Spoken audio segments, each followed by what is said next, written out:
خوشحال خان بابا فرمایي مرد هغه چې همتناک برکتناک له عالمه سره خوږ په زیست و جواک مخ یې مخ قول یې قول غهد یې غهد نه دروغ نه فریب نه تش تپاک لږ ویل ډېر یې قول په خاموشۍ کې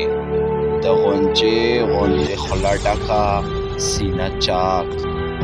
چې خبره د پستۍ د بلندۍ شي په لویۍ لکه اسمان په پستۍ خاک